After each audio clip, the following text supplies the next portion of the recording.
Sawadee ka, good morning, and thank you very much for joining us for the morning edition of NBT World Brief.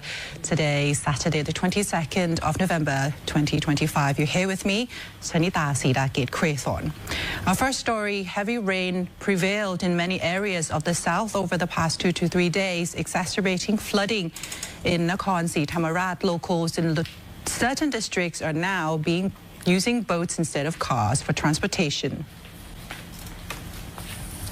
Throughout yesterday, the sky remained overcast and heavy downpours were observed in Nakhon Si Thammarat.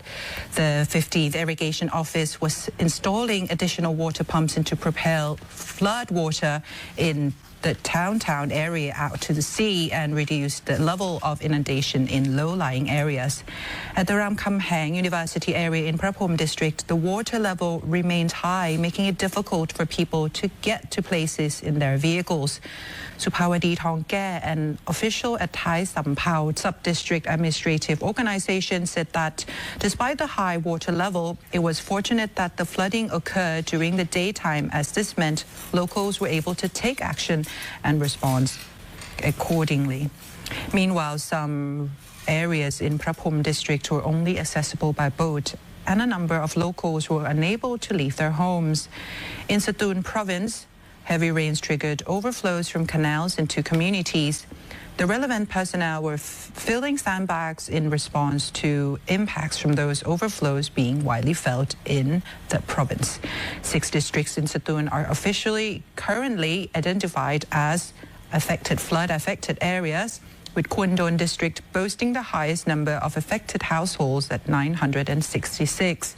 Damage inspections are ongoing in the province. In Krabi City, municipality officials installed signs warning commuters of hazards from landslides along Sai Langu Road in Krabi Yai sub-district.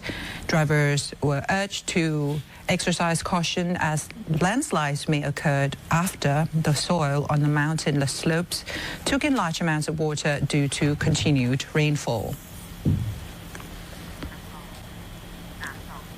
The Justice Minister will be conducting an on-site inspection at Bangkok Remand Prison today in response to the discovery of illicit privileges granted to certain Chinese inmates at the prison. Justice Minister Police Lieutenant General Ruthapol Nawarat gave an update on the ongoing handling of the prison VIP scandal at Bangkok Remand Prison. He said he discussed the matter jointly with the Permanent Secretary of the Justice Ministry, the Deputy Director General of the Corrections Department, and the Fact-Finding Committee established by the Corrections Department's Director General.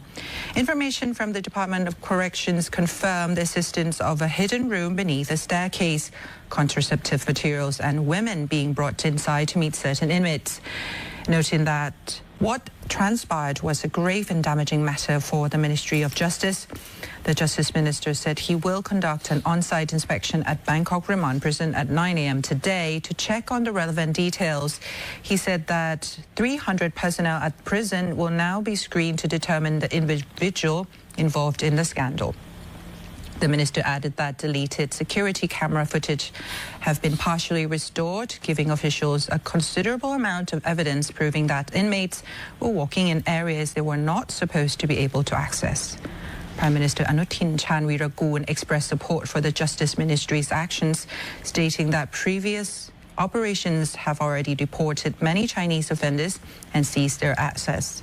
He added that any official facilitating criminal activities must be held accountable under law. The government has initiated many economic measures over the past 1.5 months, including the Half and Half Plus program and the tourism spending rebate campaign. In light of potentially early house dissolution, government ministers also asserting that tariff talks with the United States will proceed. Speaking at an economic forum, Deputy Prime Minister and Minister of Finance Ekniti Nitithan Prapat asserted that import tariffs negotiations with the United States will continue, while the government also pursues new export markets and retaining existing markets for Thai products. Addressing the Prime Minister pledged not to raise the value-added tax at the moment, the Finance Minister said that the matter of VAT was included in the medium-term finance plan endorsed by the Cabinet on November 16th. He noted that the plan involved raising as well as lowering taxes. Supaji Suthampan, the Minister of Commerce, disclosed that direct talks have yet to take place with the United States trade representatives or the USTR officials, but the Thai government's team was still rapidly studying on non-tariff barriers and needed to discuss the matter with several ministries and the private sector before talks were held with the US. The aim was to find a resolution to the tariff matter within this year.